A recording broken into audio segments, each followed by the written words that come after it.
that, yeah, it takes that little 2 seconds, but we'll have to wait for that. Yes, now it is okay. So Gabriela, thank you very much for coming in. And all your fans who are waiting for you for the last, what, it got a little delayed, I understand, because you had something to do. But thank you very much for coming in. Thank you. I'm sorry for being late, but duty called, so I couldn't be in two places at the same time. Perfect. That's perfectly all right. People are going to watch it on YouTube whenever they get time, so not a problem at all. So today what we're doing is we're doing under the Vision 2026. There is these points that I put down. One of them was heart, soul, and spirituality.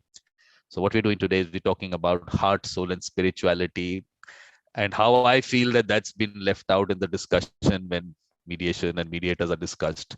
So it's your view on that. But Gabriel, do you want to introduce yourself first? You want to talk about yourself first? Okay. So I have been a mediator for a lot more than 20 years, but time flies. And I have done mediation in the most different contexts, from public schools in very violent areas to big corporations to conflicts with Native Indians. And I'm sorry, I have to stop. Just one moment. Pega ali, por favor, na bolsinha de fora. Não, tá aqui nessa bolsa. Okay. Sorry. So I have done mediation in the most different contexts. And I really believe that mediation is maybe the biggest step that humanity could make in terms of connecting heart, soul, spirituality, and objective needs, problems that need to be solved, very concrete, very tangible.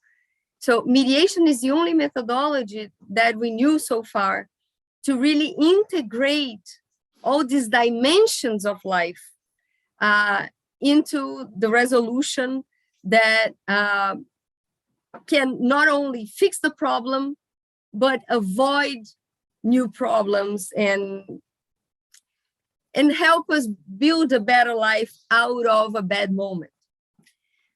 So throughout this mediation path, I was a GEMS fellow, now Weinstein International Foundation fellow, and I've been in many countries around the world, the most different cultures, learning about mediation, talking about mediation, doing mediation in some cases, multi-party, individual, family, community, corporate, workplace, every kind of mediation. And in one mediation, I had a aha moment. We started the mediation from a very distant perspective of an agreement. So the parties didn't believe that they would close an agreement. Nevertheless, we came together until the very last step to an agreement. The agreement was already drafted. And at that very last step that seemed impossible at first, something else came up, not rational at all, and they didn't close. And I spent some time thinking about what I didn't see and what I couldn't help them see. And that took me to the search of a new tool that is what I would like to spend our time, if you don't mind, talking about. Because first, although the origin is not Brazilian, it is in Brazil that it's been growing more than in other countries. It's growing in different countries, but not related to conflict resolution. And second, because it's very much to the point of the step further mediation. And many times I think about, why was I born in Brazil?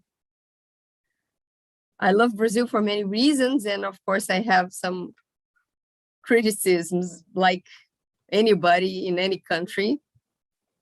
But I feel that I am more, sometimes I'm more similar to other cultures than the Brazilian culture. And I keep asking myself this question once in a while, especially when I'm not very happy with politics and so on, which is kind of normal. But then lately, when I was thinking about this tool that has been developed in a different way in Brazil, it seemed to me that I needed to be here to witness, to be part of it, and to maybe one day take it to the world. And this is a little bit of what we're doing here, right? Yep. So this new tool that in my first objective was just another tool for mediation. So after this mediation that I mentioned, I remember this technique to which I was a client at some point. And I think I told you here before, but I'll repeat just the short version. The first time that I got in touch with this methodology, it was for the fear to speak in public. I had just started my full-time mediation career. That was 2007. And I had been a mediator for a long time, but always as a plus to my to the activity where I made a living. I was always an executive of a big corporation, either as a lawyer or as a public affairs director, ombudsman, etc. But always with this making a living in the normal, the regular corporate scenario. And I decided, and I did mediation on the side at nights or weekends, and I taught mediation and I did mediations, but it was not my daily making a living activity. When I decided to do this move, the market in Brazil was still inexistent. And the only thing that I could do to be paid for, to make some money, was to teach, because most mediations were done on a voluntary basis. And so I said, well, I have to teach. And I got many invitations to teach lectures or courses, etc. But every time I had to teach, I had this sensation that I was going to face a monster. And although nobody ever noticed, I got home exhausted every time. So I heard about this methodology and I decided to take a try. And I went there and I only said that I wanted, the therapist asked, what would you like to see? What would you like to resolve? And I said, I want to overcome my fear to speak in public. And she only placed one person to represent me and one person to represent the fear. The person who represented me described what I felt in my body when I was about to speak in public. And the person who represented the fear just turned around and left the room and said, there's no place for me. I don't exist. I said, what? I said, that's crazy. That's even crazier. So, and then she did all the process, and she asked some questions, and she brought other elements, the elements that seemed to her that were connected to the fear and so on. And it was very surprising because at the end, I could see my story happening in front of me through people that never knew me, that didn't know anything about my story, my life history, or anything, or my family. And on the following day, I had to teach a 4-hour class. And I didn't even remember that I had a heart, in the bad sense, because in the good sense, yes, of course. So I felt completely light, and I had fun, and I never stopped having fun talking in public about the things that I believe and that I love. So I said, well, this is amazing. But at that point, for me, that was a therapy done by therapists, psychologists, and so on. So I was just a client to it. And then at this mediation that I mentioned, I remember this technique, and I said, there is something there, not in the parties, but in between them, that is blocking them. It's not rational. And it's not irrational. It's kind of it's tricky, because it's something that is bigger than they can ever see. They are included in it. They are absorbed by it. And so there's no question I can ask that can really help them go to the point and clear the way for the agreement. Although they believe, they understand, they rationalize that an agreement would be much better than a non-agreement. So I started searching for the training, capacity building, and I did my training, a long training, 2 years. And then I started including constellations. The name of the methodology is constellations in mediations. Actually, and then when I learned about constellations, I understood that I already did some aspects of constellations in my mediations. And I'll open this space to talk about this. So the first time that I did a constellation in the middle of a mediation, and I didn't know the name was constellation, I had a client that spoke, you know, when it goes in circles, and the more you ask, the more the person goes back to the same point and back and again and again. And when the person is really in pain, this is not uncommon. So normally when someone is acting like that in a mediation, I do very objective questions to bring the person back to rationality. But with this client, it seemed not to work. It was a very traumatizing situation that he was explaining. So I took all the objects that I had around me. So for example, now I have here a medicine pot, another one. So, and I had a little, of course it was a business scenario, so I didn't have exactly this, but I had like a pen, a pencil, anything. And I brought all these objects to the table, and I said, use these objects to show me in 3D what you're talking about, what you're trying to explain, and I'm not getting. So please show me in 3D what you are saying.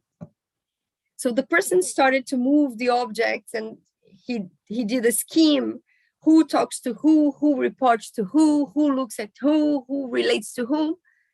And when we looked at the concrete image, I could make questions that were more concrete, and that he had to look, because he knew that he had put the image together, not me.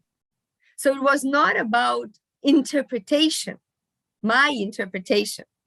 It was actually about what he had been saying and not seeing.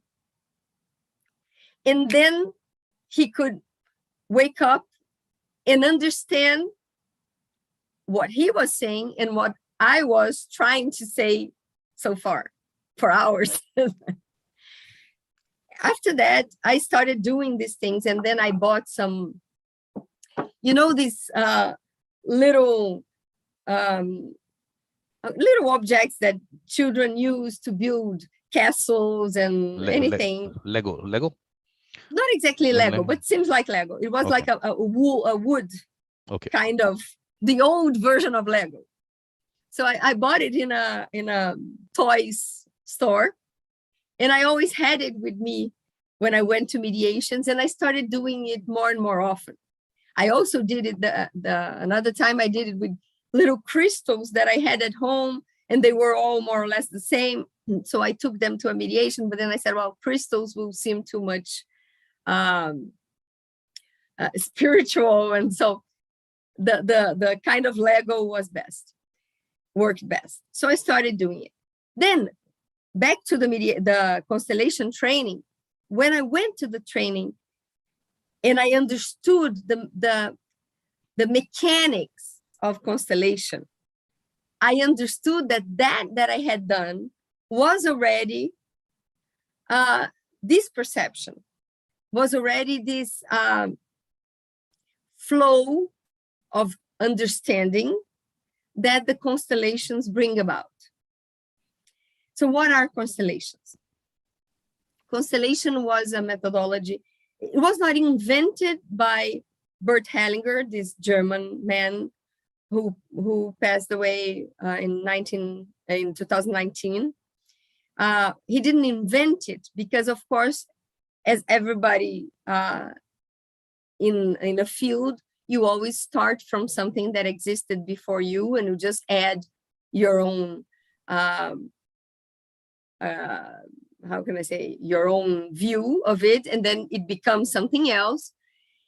And also because I have this, I take care of not saying that he invented it. He developed it for sure, and he spread the word about it, which was very important, and that's how it came to Brazil. But constellation is not about a human invention. Different from mediation. Mediation is very culturally oriented. So of course, although I can do an international mediation, because on an international mediation, you will have people from different places, and you need a mediator who is not from one place or the other, so who's neutral, who can be neutral and be seen as neutral. And I can do mediations in places that I understand the between the lines aspects of what the parties are bringing. But it's still very culturally affected mediation. Do you agree? Yes, definitely. But my cultural concept is a little different from the way people put it. For me, the cultural aspect. Okay, I won't get into that, but I will finish what you were saying. Yeah. Okay. So constellation is not about culture. It's about a natural law. It's about human beings and any kind of living beings, how they interact in a certain group, in a given group, and the laws of nature that can help a group be more functional or not so much. And normally, when we are absorbed by our group's nature, the relational pattern of a group, we are much more influenced by this pattern that is invisible, that is most of the time unconscious. It's not about being rational or irrational. It's about being conscient or unconscious, which is very different. When we talk about being rational or irrational, we start from the supposition that it could be rational. Anything that is irrational could be rational. And you're just not doing your job too well.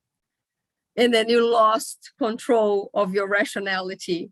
And then it became a behavior that you didn't plan, so it's irrational, right? So this is one little part of what unconscious means. What makes something be irrational may be an unconscious factor. And this unconscious factor comes from where? most of the time, it comes from this giant network to which we belong without noticing, without even wanting. But once we are born in a given group, a family, a nation, a planet, a species, a soccer team, any group that we belong to helps shape what we are in what circumstance. This relational pattern brings about aspects of us that could be hidden from us, and we wouldn't even notice it if it was not brought up. And what makes us belong in that group? When we talk about a family, it's very easy to understand. You were born, full stop. You had a father and a mother. Even in the most different forms of family, there is always an element that came from a man and an element that came from a woman, and that we couldn't change yet. Society couldn't change yet. So there is this belonging, this organic belonging to two human beings that make you the way you are in terms of your, and I don't know how to say that in English, but I think it's phenotype, something like that. I mean, anything, the matter, your body, looks like what it received from these two human beings that came before you and who gave you a place on that family, on that nation, on that planet, on that group, whatever group. Besides those two human beings who are very influential, even if they don't coexist with you, so a baby that is born and cannot be raised by the mother and the father for any reason, given for adoption or lost in a war, doesn't matter why or how it happened. But even when you didn't have any conscient contact with these two beings, you belong in their field. You belong in their relational structure. And that gives you some guidance about who you are, about where you should be, about your place in life and in anything you do. So this is your basic belonging, father and mother.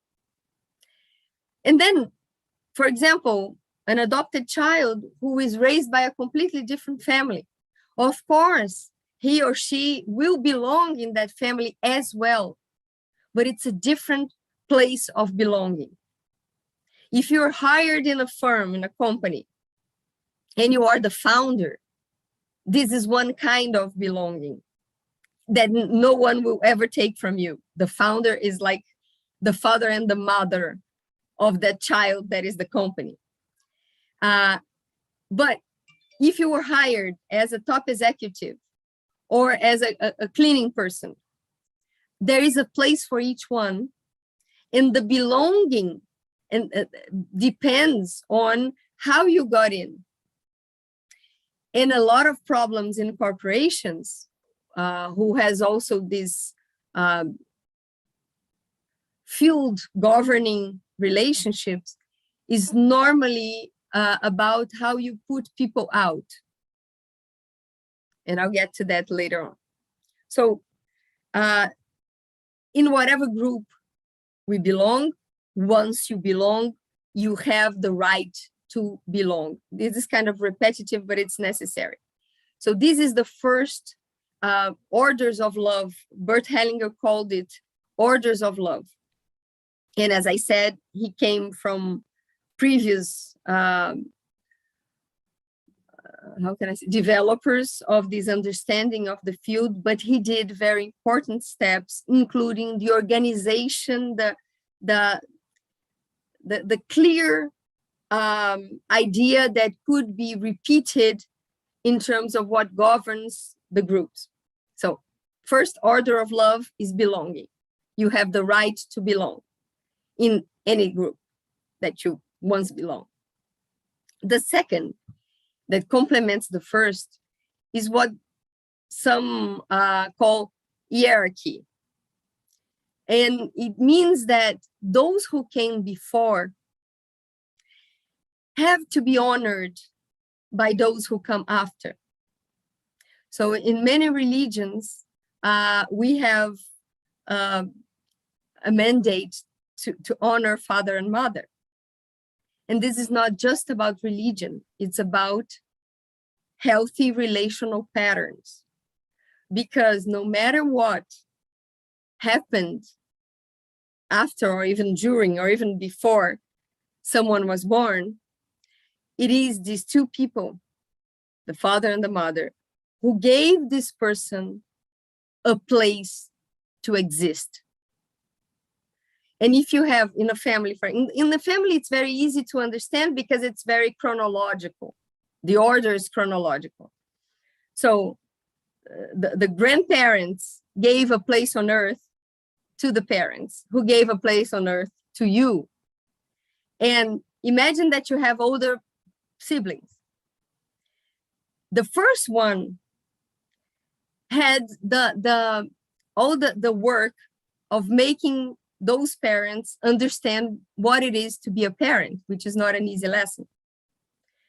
So when the second one comes into the family, the place of the second one is different than the place of the first, because the first already did something for that second place to exist, and so on. So when we honor those who came before, it doesn't mean that they are better than us. It doesn't mean that we have to bow to them, but it means that we have to recognize that whatever we have in life, the perfect place that we occupy in life that is unique for us. And this is exactly what we needed to develop our path. Existed because they were there before and because they did what they did.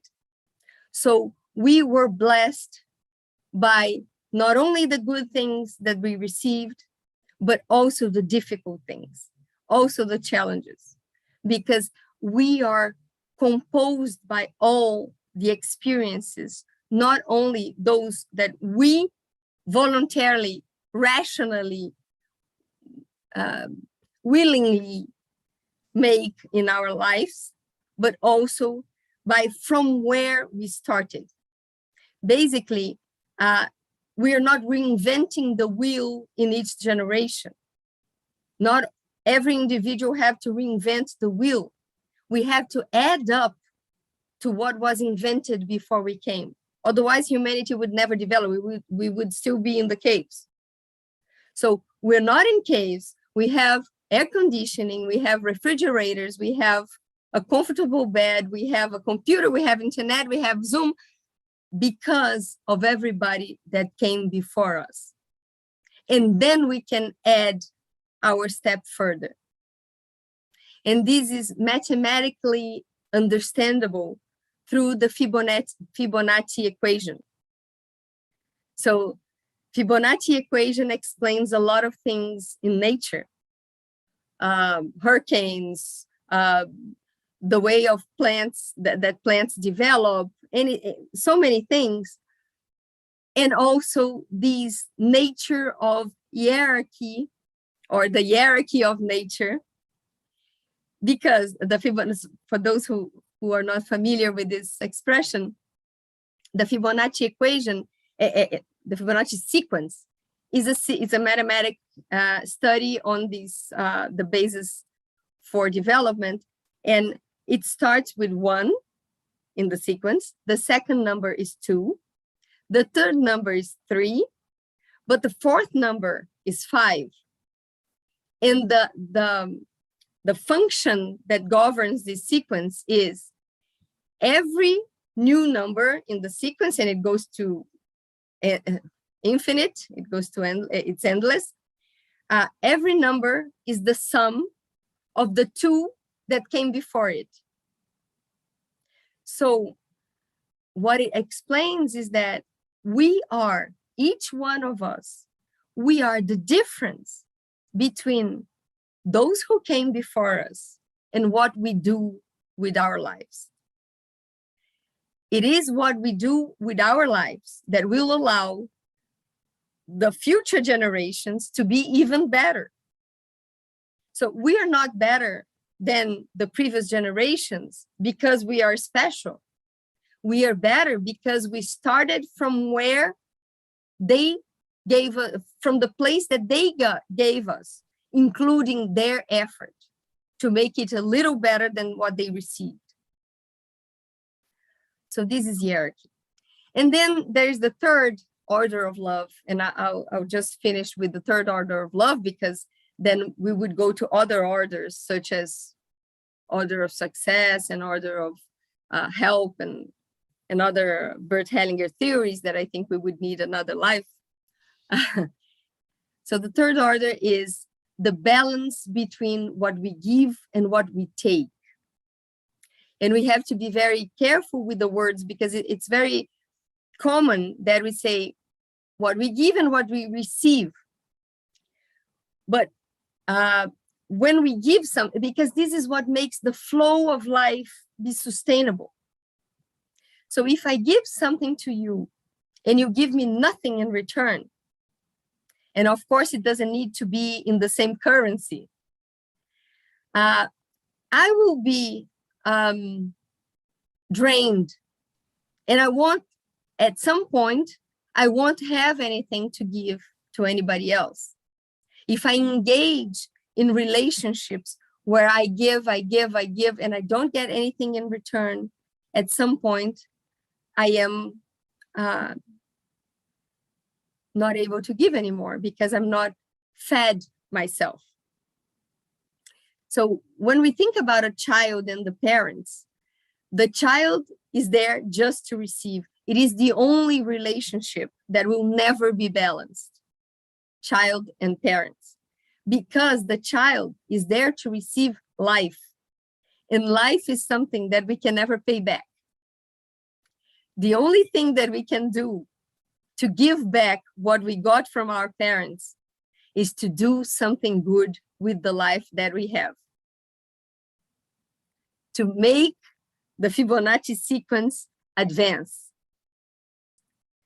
And many times we lose life. Many people lose the opportunity to live just trying to be better than the previous generations, just trying to save the parents from what they were to what we would have liked them to be.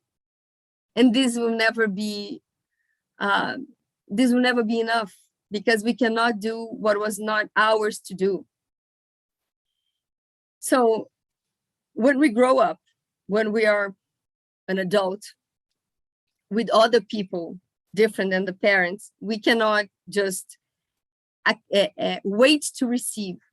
We have to go there and deserve what we need to take. That's why the wording is important.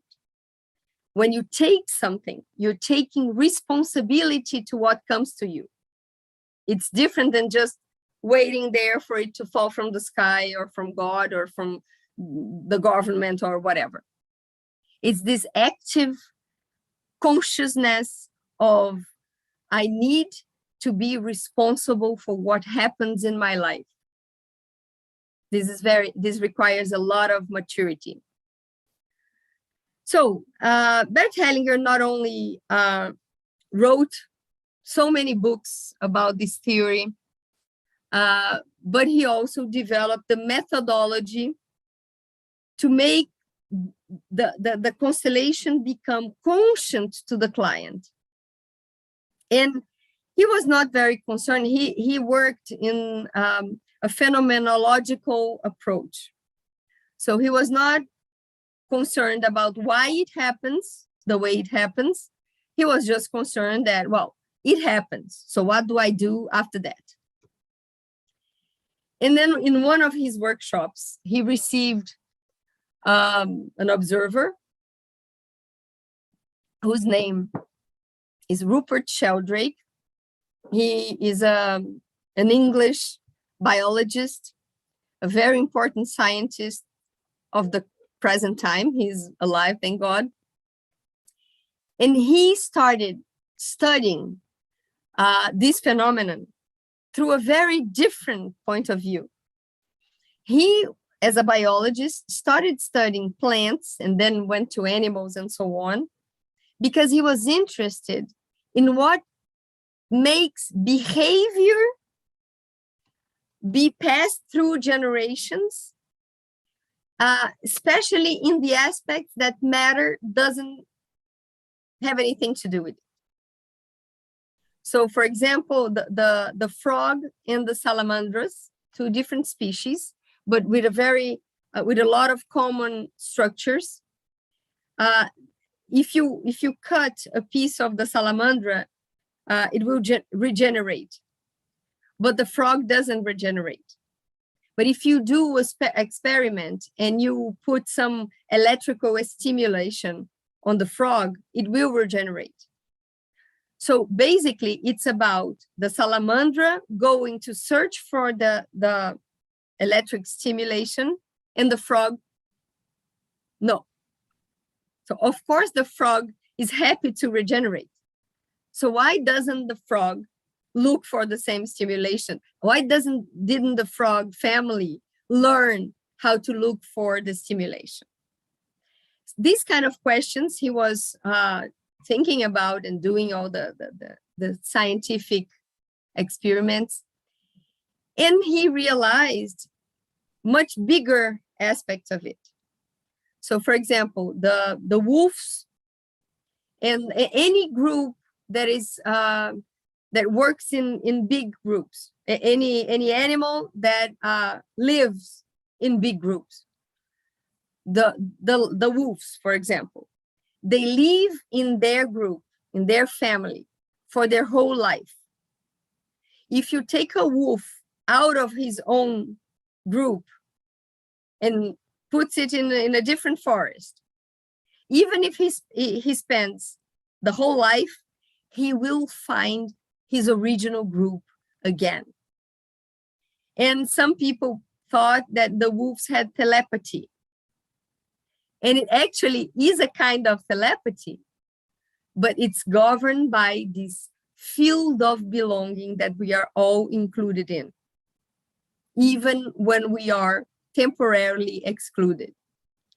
So the wolves, for example, the fish, if you see those huge groups of fish that swim together for miles and miles, and they never collide, and they never get lost, how can that be explained? How would you think that one little fish like that would have enough brain to rationalize his movement and his next movement and the next, looking at the neighbor and say, well, he's going left, so I have to do it, but there's the current of the sea and so on, so I have, of course, it's not like that. There is something that bonds them together. And the birds is the same, any group. So he started studying this bond, this in-between. What happens that we are here now? Why did you find me to talk about this issue? And so on. And he understood, he developed a concept called morphogenetic fields. Morphogenetic fields is because it's a field, an electromagnetic field, that gives form to those who belong in that field.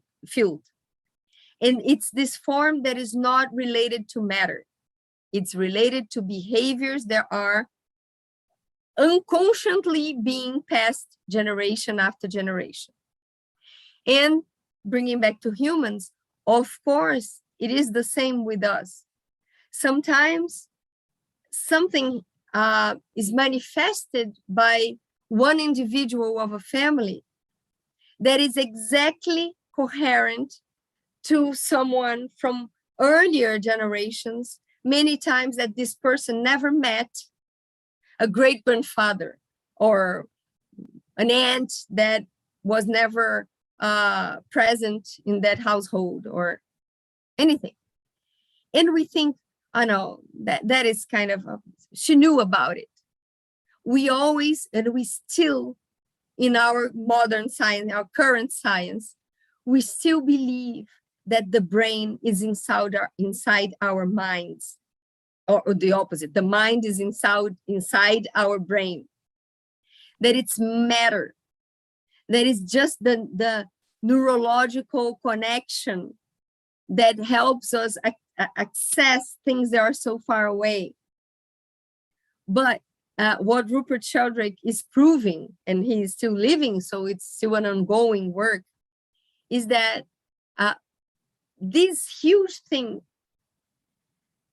that we are absolutely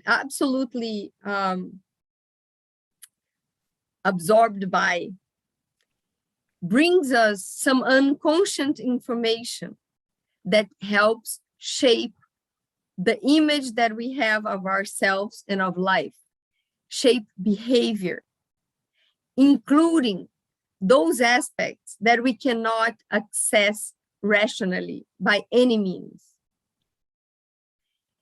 And once we bring it up to consciousness, and that's what constellation does. If I would say in a very short version, especially to business people, what constellation does is to bring up the other intelligences besides the intellectual one. Emotional intelligence, spiritual intelligence, most of all, and things that we cannot even name, but are there, and that came to us through all those previous generations.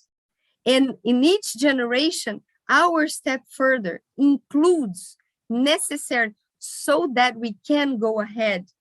We need to be in peace with everything that happened before. We don't need to fix the past. We will never fix the past. So when we want to teach our parents, it's a waste of time. Of course, they're learning, but they're learning from inside out all the time. If they are already deceased, they did what they could. And it was perfect in the world that we live in.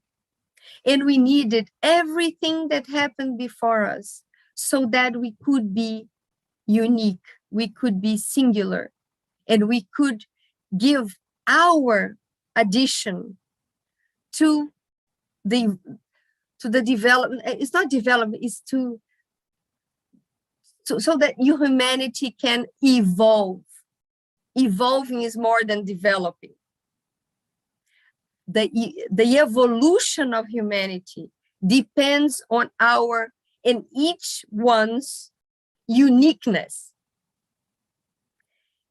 But we can only be unique when we are living our mission, our purpose, not anybody else's.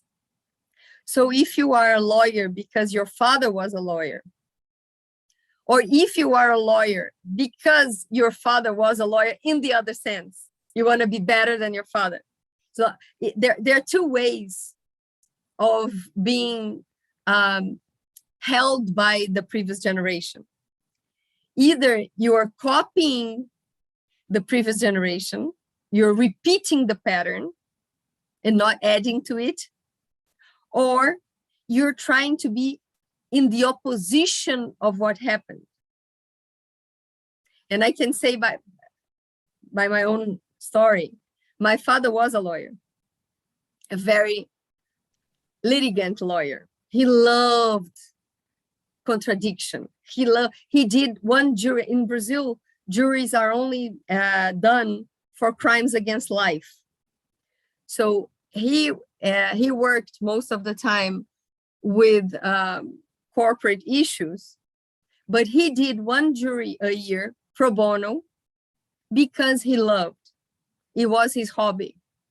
He loved that kind of argumentation and winning against the opposition, the other party, and so on. And when I was growing up, many people said that I should be a lawyer, not exactly because of that, but because I always love to arguments and so on, in the good sense, not to discuss things. But I decided to be an engineer. I also loved mathematics and I loved physics. So I decided to be an engineer. And I said, no, I'll never be a lawyer. I don't like that. This is not for me. Although I admired my father a lot. And then when I was on the end of my first year of engineering university, I saw a movie of Barbara Streisand. The movie was called Nuts. And I said, I have to be a lawyer. I need to be a lawyer. It was a calling. So I went to law school and I did the two at the same time, law school and engineering at the same time, very crazy. And at some point I had to choose and I chose law.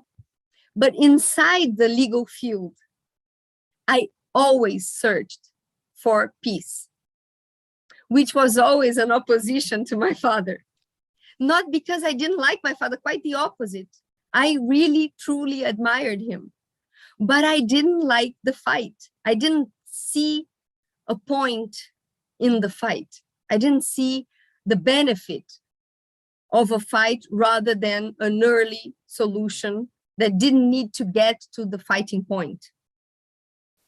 So mediation was, when I found mediation, I said, this is what I had been searching for and what I had been trying to do before I even knew that this existed. But at that point, I was already a lawyer for 7 years. So I had already 7 years of practice when I discovered mediation. But so coming back to the constellation, once you are free from having to do the same or the opposite, because when you do the thesis or the antithesis, it's about the same reference. If you repeat or if you antagonize, the reference is still the same. And you're not helping humanity advance because you're concerned about something that happened in the past that you will not change. So in order to step further, to look further, to do more, to really fulfill your purpose of being alive, you have to be in peace. You have to really accept, but on the deepest expression of acceptance. It's not just mental. It's not saying, well, I don't like it. I wouldn't do it. I despise it, but I cannot change it. So let's go ahead. This is very shallow. You have to agree on a deeper level, which is, I take it as it is. I don't want to change it. I want to learn from it, be thankful, have gratitude to everything that was the way it could be. And then I'm free. And then I can do the best of my life to myself and to everybody around. And many times, and I'm missing your voice. No, this is. But yeah. I just want to add a little thing. No, please go on. I'm just. So I started really deep, diving deep into constellation thanks to mediation. And what I saw in constellation, I went to the constellation training to have a new, and it seemed to me a broader mediation tool, which happened. And we could have many conversations about how I apply it in mediations. But what constellation does goes a lot deeper. In Brazil, Brazil is the first country on earth, as far as I know so far, that included constellations in the judiciary, in the multi-door courthouse concept, and in the public health system. And the way that I use constellations many times for companies. But the only thing, Gabriela, we've gone this side, that emotional moment of yours, that you have to tell us why that emotional moment came in. And I noticed this the last time also when we were talking, there was this particular point. That what is that about? I always get very emotional with gratitude. It's incredible. When I see a movie, for example, that makes me cry, it's not because of the sad scenes. It's also because I'm grateful because it's helping me grow. I'm grateful. I'm deeply and sincerely grateful to the experiences that make me grow. So when I realized it, crying became a good thing. But most people don't understand it. So we have to have this explanation, which never has the time to be made. So it's very sensitive of you. But it's like this pure energy that comes up. And it's not completely rational. So it's not very nice. It's explainable in words. I think it's very nice because that means that you're connecting to something deeper at that moment of time. And I think that's really important. It's not just... And it's interesting. You said deeper, I said deeper too. But when we think about the word deeper, we think about something that goes in and down. But this deeper, my feeling is that it's outwards. It's connecting me to what is much bigger than me. And it's this very good feeling, this very pleasant feeling of belonging to something that doesn't require this daily clashes that we always experience. But we will still experience it. For example, when we work in a firm and two people have different opinions about something, it's okay to have different opinions, but many times in a business meeting, we get into discussions of who has the better view than the other one, and who's right, who's wrong, and who should be leading something. And once we connect to this bigger source of energy, we don't need to fight. We're just there doing our best, giving our best. And we will argue in terms of ideas, but it's not something that really touches the pureness of what we're there to do. We can have a discussion of opposite ideas about something without taking it personal. And this is very easy to say, and I'm sure that it's very easy to understand for those who listen, but it's so hard to do. So many times when we are there in this daily hectic life, we need to have these moments of remembering that we also belong to this bigger field that is not asking us to go down. It's asking us to just help the whole energy vibrate in a higher level. So, and this is, I think this is the very point where humanity is now. We have a lot of people investing in their spirituality, their development, their enlightenment, probably much more than ever. There are much more people who are conscient about this bigger field that we belong to than there were before, because humanity is evolving because of everything that we just talked about. But it's still hard to keep our energy there. Yeah, No, I'm still saying, Gabriel, what you just said, that maybe people are, this spirituality thing is coming up, but I think they're still trying to connect within themselves. But what you're saying about the larger connection with this larger part that is out there, I think that is where the connections have to come in, which is what I'm also been talking about. You put, of course, you put good words to what I'm saying. I like that. But this is the larger connection to the larger whole, which we have to in some way bring together. And remain there. Many times you do I don't know, you do anything that helps you enlarge your consciousness.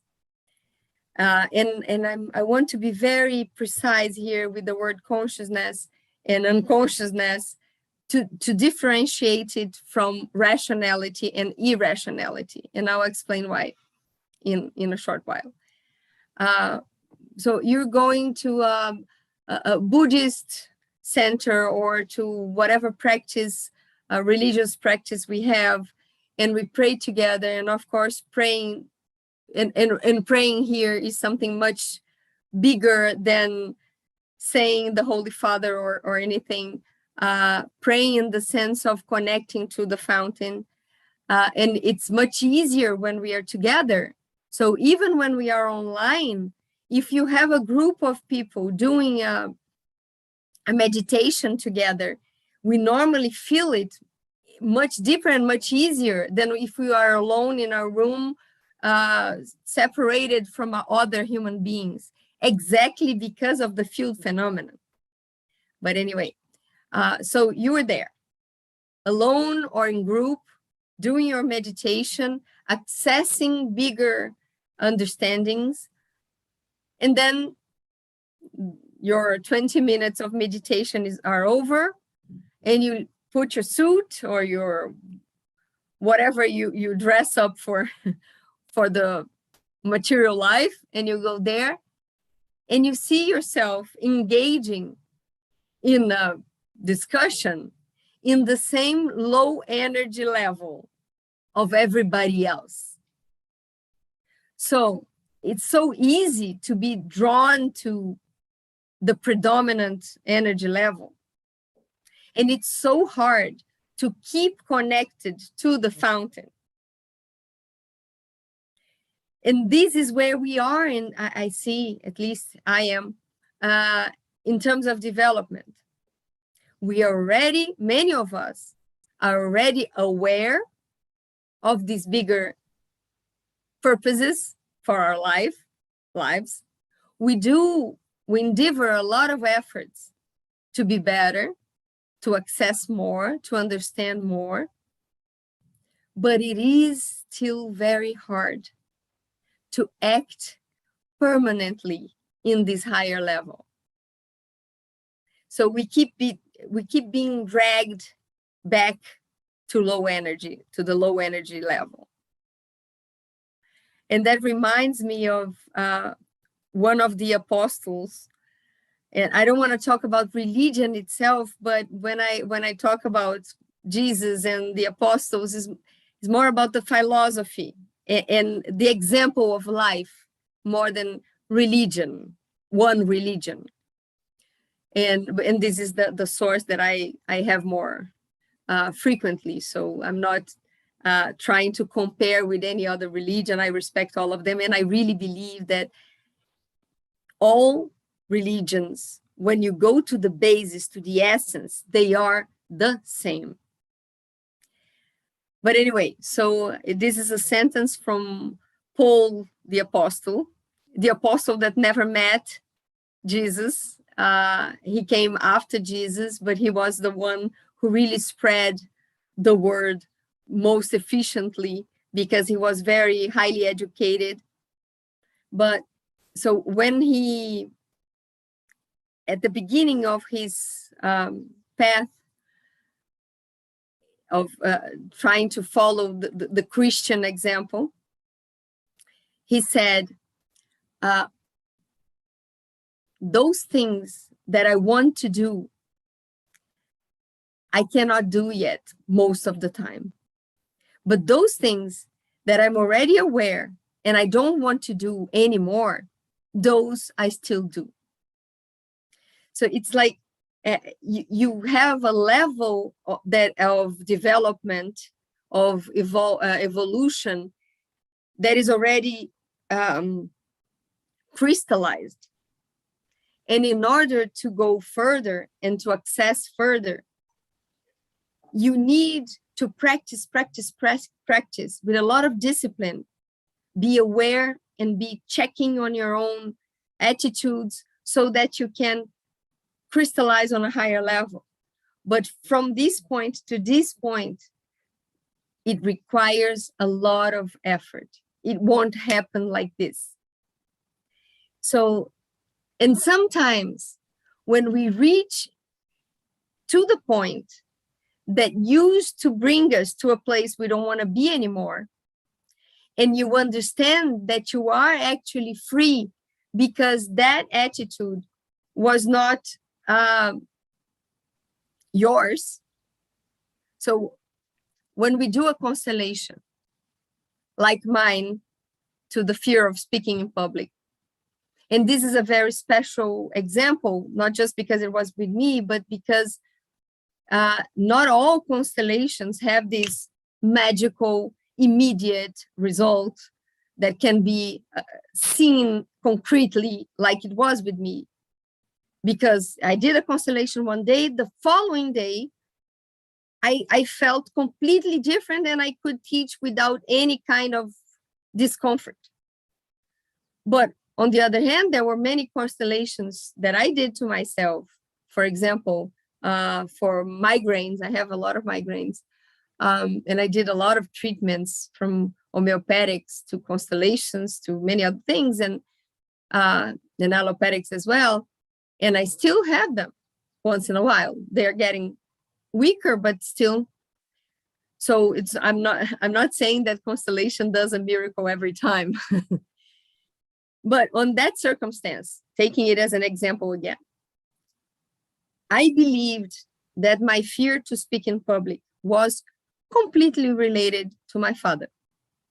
So if I would go to a normal therapy and spend 30 years in therapy, I would spend 30 years talking about my father because he was a brilliant speaker, brilliant. And I said, wow, those who speak so brilliantly are the ones who use this tool to fight. I understand it's not always like this, but in my circle of influence, that's what came up very clearly. My father is like that. He uses it to the activity that I don't want to perform, which is litigation. So that is my contact to nobody else in my family spoke brilliantly in public. And when we did the constellation, my father didn't even show up. He was not even mentioned. It was all about my mother and my grandmother, her mother. Their relationship was very dysfunctional. I love both of them, but they fought all the time. And as a child, especially being a woman, being a girl, I had these two influences that were kind of, if I am like she wants, I'm not like she wants, and vice versa. So my mother always told me, you have to work, you have to study, and you have to make your own living and not depend on men. You can, if you marry, great, marry for love, not because you need someone to feed you. And my grandmother used to say, you study too much, you work too much. No man will ever want you. It was a mantra. She did that. She said that many times. Fortunately, when I did this constellation, I was already married, happily married, to whom I am still married. So her prophecy didn't turn real. And I study and I work a lot and I have a great husband because I must be, I did something right, probably. But it's incredible how unconsciously for a child, I loved my grandmother. I didn't want to displease her. I didn't want to disappoint her. So I did what was mine to do, what was my nature to do, because I love to work. And my mother gave me against all odds. My mother fought to give me education, to give me experiences, to give me the strength that I needed to be a professional, the professional that I am, and still be a wife and a mother and a human being. But it was thanks to her that I had this opportunity, because she didn't have. She wanted, and she was not given. But she made all the efforts necessary for me to have options. And I couldn't be more, and then I get very emotional. It's okay. I couldn't be more thankful. On the other hand, I know and I understand, and it was very clear in the constellation, that my grandmother did what she did because she really believed that that was the better for me, as it was the better for every woman. So in my grandmother's view of the world, a successful woman was one that had a good husband to pay her bills and to keep her as a princess in the castle, taking static treatments and going for lunch with the friends and da-da-da-da-da. That was a successful life in her view. And she felt very successful in her life because she had that. She had a great husband, by the way. My grandfather was the love of my life, which is a love that doesn't compete with my husband, of course, but he was a wonderful person in every sense. So she was very happy with her marriage, and she dedicated all her energy to that marriage, but with that view that that was what she wanted from life. And she couldn't accept the fact that my mother wanted something different from me. And every time, and this is what I realized in my constellation, every time that I spoke in public, it was not the fear of the fact itself. It was the fear to disappoint her, which of course was completely unconscious.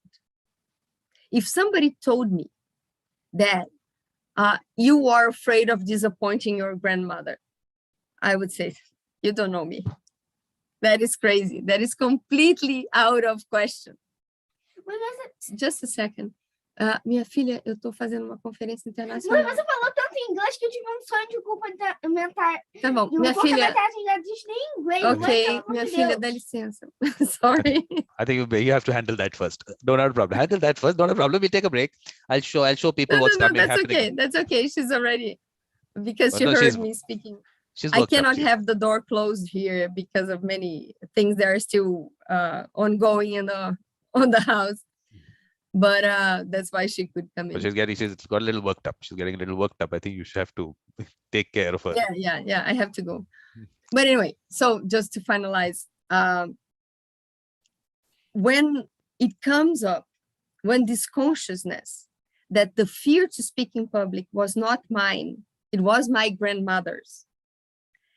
When I had that consciously, I could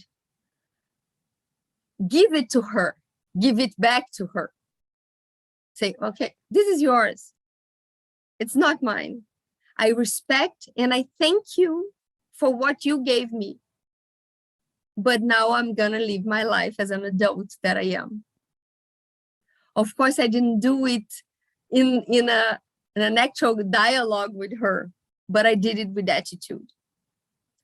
So I disconnected to the obligation of pleasing her because I chose my path that is not to be in opposition to her or to anybody. It's just mine. But I think the difficulty, please. Go ahead. I'm just saying the difficulty for you was that on this end, your grandmother also had your best interest in mind. The mother also had your best interest in mind. It's not that she's doing something that you would feel is not for your best interest. So to balance that out, I think that's why it took so much time, maybe. And then one day. No. Because as an adult, it's very easy to understand that, but not as a child. And as a child, I was raised with a lot of my grandmother's presence. She lived with us for some time. And when you, as a child, get this kind of influence, and you cannot separate what is yours and what is theirs, the child brings it to what the child understands. So the child develops mechanisms of adapting to whatever influence it has. And the big thing, the big different from believing in rationality or irrationality to this other level of understanding consciousness or unconsciousness is what is unconscious is there for a reason that may not exist anymore, but it was there for a reason. And my conscient mind cannot go there alone to bring it up. My conscient mind doesn't have the key of that door to go to the unconsciousness and say, well, I don't need you. I don't need this object anymore. So you need this kind of methodology to bring it up. And then you're bringing it up to an adult that is already able, sophisticated enough to make choices. But the child wasn't. And our child is still living inside of us. Everybody has a hurt child inside of the self. And our big homework is to heal that child so that we can live with all the good of everything that we have ever been without trying to protect that hurt unconsciously. There is one movie that I really recommend about the life of Elton John. I don't remember the name of the movie, but it's the Elton John biography. And it's a wonderful movie to picture what I'm just saying. And I won't spoil, but the movie starts with a scene, and he is all disguised like he always did his shows in a group therapy. And then the whole movie the whole movie is about the history of his life, all the traumas, all the difficult relationship, etc., etc. And of course, the traumas happened when he was just a boy. I'll have to spoil it, okay? Okay. Sorry. So at the last scene, the movie goes back to that first scene, and he's there again in that therapy session. And his child comes into the room, and he looks at the child, and the child says, "Are you finally going to hug me?" And then he hugs his child. And then he's healed. And then he can make healthy choices. We can only love ourselves when our child is already loved enough by us. Our adult is the only one able to heal our hurt child. Nobody else can do it. Nobody else. And once we don't look at this child, we keep waiting for a hero who will come to save it. Because this is what children expect. And only our adult can go there. That's a lot of food for thought, Gabriela. Now, the only thing is that we have to keep doing these sessions, because obviously people will take their time to digest what that food that you've given them. But I think this is really interesting. And you're putting, like I said, words into what the thought process that I've been talking about. You're putting getting that words also into that. So it's really nice. So this is going to continue. This is going to keep, we are going to keep this series going. So this is chapter 1. Chapter 1. Yes. So part 1 now, I won't push you to go any further. If that's your daughter, that daughter's getting worked up. That's your daughter. Sorry? Your daughter's the one who's getting a little worked up. She was saying something. Yeah, because we are here in the new house and she didn't know where things were. So she came here and the door is open because I cannot close it. And so she came here and she said, I was listening to you speaking English for such a long time. And I also wanted to say something. I don't remember what she said now. And I was saying, oh, I'll go there. So if she wants to come and say hi to us, she can always come. Next time we'll call her. She can. If she came just to say hi, I would be very happy and she would be welcome. But she didn't want to do that. She just wanted to make sure that we all knew that she was around. So she was successful. Good. Okay. So now. Thank you so much for your attentive ears. No, I love these. That's why I don't even say anything. I'm telling you, I just enjoy these conversations. Not even conversations, just enjoy listening to you. We don't even need a conversation. But this is what I call the evolution of mediators and mediation. That is what this whole thing is all about. So this is what it is. This is that vision number 1. Now this will become Gabriela Assmar part 1. Now it's going to be part 2. When is part 2 happening? Sorry? When are we going to do part 2? You want a new date? Yes, I always. You give me a date. That's it. One moment. Should we stop the recording and then we arrange the date? Could it be like that? How about the 3rd of March? The 3rd of the 3rd. 3rd of the 3rd. Perfect. Just give me 1 second to just see what's happening. What day is it? That's perfect. That's a Friday. Friday. That's a Friday. No, it's not Friday. It's a Thursday. Is it? Oh, just check. Thursday. Yeah. Thursday. 3rd, 4th. Yeah. It's perfect. So Thursday, the 3rd of March. Great. Same time? Same time. Same time. Perfect. Until then, it will be much easier for many reasons. But you are going to keep time for us. It won't be a hurried session. Right? Although it's a good thing. Actually, maybe short ones also good. It's not a bad thing. Maybe I've just got I used think for those who listen, it's complicated to have like a 2-hour conversation. It's hard to follow when we are listening. But at the end of the whole thing, this whole constellation thing, I have to get a whole grip on the whole concept and how it's working. And maybe one will do a constellation with us or something like that. Maybe. Yeah, that would be great.